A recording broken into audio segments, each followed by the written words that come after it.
Oke, tadi kita berbicara threshold untuk arus kan ya. Jadi setelah ini nih rumusnya dikerjakan buat berbagai macam variasi dari diameter ketemu kayak gini nih. Jadi kita sudah tahu bahwa untuk diameter tertentu thresholdnya minimal nih grafik ini sampai 100 mm kita tahu nih. Oh thresholdnya seperti ini, kurang lebih kayak gitu. Jadi intinya adalah bahwa ini cuma ngasih tahu bahwa untuk sebuah material bisa terpindahkan itu harus ada minimal kecepatan si arus. Oke. Berikutnya juga, dia punya threshold untuk tinggi gelombang. Nggak cuma tinggi gelombang. Dari teman-teman belajar mungkin di hidrolika kali ada tentang karakteristik gelombang, belajar bahwa nanti ada yang namanya kecepatan partikel. Bahwa ternyata gelombang itu yang di atasnya ya tadi turun naik, terus dia menjalar, maka nanti di bawahnya si seabednya itu bisa merasakan efek dari gelombang itu akibat dari kecepatan partikelnya. Jadi nanti gelombang itu juga direpresentasikan, diwakilkan dengan yang disebutnya kecepatan partikel gelombang. Dia punya arah sumbu X, arah sumbu Y. Makanya kita lihat tuh sumbu X itu. Jadi kita bisa ngitung kecepatan threshold-nya dari gelombang itu ini. Nanti dari sini bisa dikonversikan ke tinggi gelombang, kurang lebih seperti itu. Di plot yang banyak juga buat dikerjakan buat diameter yang banyak banget. Oh, lupa saya maaf. Dia juga tergantung dari periodenya ya. Jadi kalau makin periodenya makin pendek, maka dia pasti lebih mudah tergerus. Jadi kalau diplot untuk diameter dan kecepatannya, maka kurang lebih seperti ini dengan berbagai macam periode. Ini periode beda-beda nih ya. Ada periode 5, 10, dan 15 di grafik ini. Oke, lanjut. Setelah kita punya tadi kecepatan threshold-nya, maka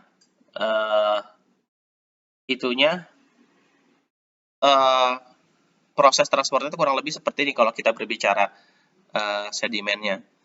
Ada transport sepanjang pantai. Oke, ada transport yang jalan, ada transport dari sungainya, ada transport tegak lurus pantai, ada akibat angin ya. Kalau kita lebih fokuskan lagi,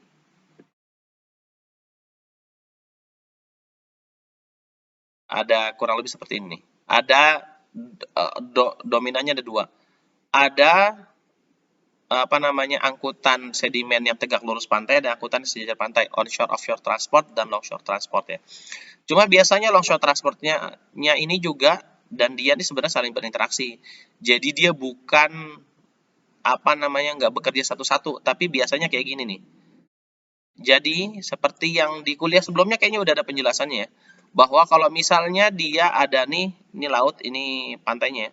Ini ada angin yang berhembus dengan sudut tertentu dari dari pantainya, maka si angin itu kan akan menyebabkan gelombang ya. Gelombangnya itu nanti akan menjalar ke pantai, maka dia nanti di sini akan terjadi selain refraksi juga difraksi. Dia akan gelombangnya itu nanti akan ada yang menjadi longshore transport yang membawakan material secara tegak sejajar pantai, tapi karena akibat refleksi pantulan maka ada gelombang juga yang balik lagi ke sini gitu. Jadi bisa dibilang yang dua ini tadi sebenarnya adalah akibat dari satu terus dia terpisah jadi dua. Oke, coba dicek ke sebelumnya.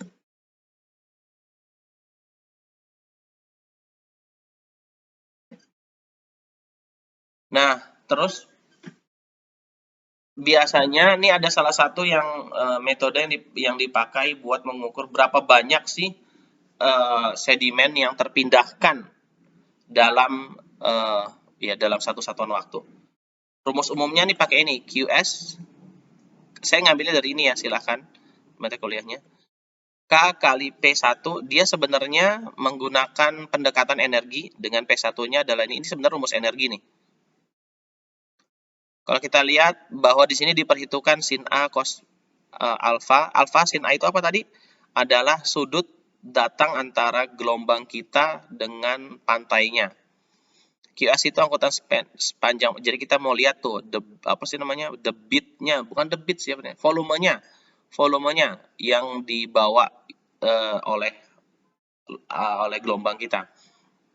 P1-nya komponen flux energi, Rho-nya rapat massa air laut, H-nya tinggi gelombang, C-nya cepat rampat gelombang, akar G kali D, alfanya adalah sudut datang gelombang pecah yang tadi ya. Oke.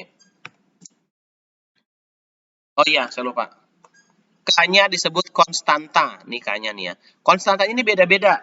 Tiap orang mungkin sering membuat paper, kalau teman-teman cek tuh, dia mempergunakan konstanta ini beda-beda. Bahkan tiap orang bisa mengeluarkan konstantanya sendiri, tergantung itunya. Cuma yang paling sering dipakai adalah CRC ini, metode CRC. Cuma CRC ini juga sebenarnya banyak kekurangan. Kenapa? Karena dia cuma memperkirakan gelombang doang, padahal kan ada yang lainnya kan.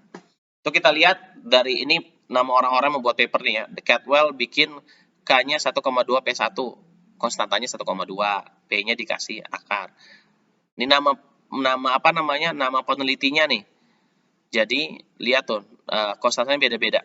Tapi yang paling sering dipakai adalah metode CRC, Coastal Engineering Research Center, SPM, metode SPM 1984, sama kayak metode hindcasting kita. Maka Q-nya adalah 0,401 kali P dengan P-nya sesuai dengan yang tadi kita itu. Oke. Ini contoh ilustrasi nih. Kita punya gelombang, contoh hitungan. Kita punya gelombang dengan tinggi 1 meter, D-nya dengan 1 meter, dan alfanya sudut kedatangan 15 derajat. Berapa sih transport sedimen sepanjang pantainya yang dia dibawanya? Oke, ya udah tinggal dicari kecepatan rampat gelombangnya, akar G kali D, ketemu kerapatannya ketemu, P-nya ya udah tinggal hitung 1/8 kali semuanya masukin, ketemu bahwa dengan rumus CRC-nya bahwa gelombang seperti ini itu bisa membawa transport 3.492 meter kubik per hari. Itu banyak kalau dihitung dalam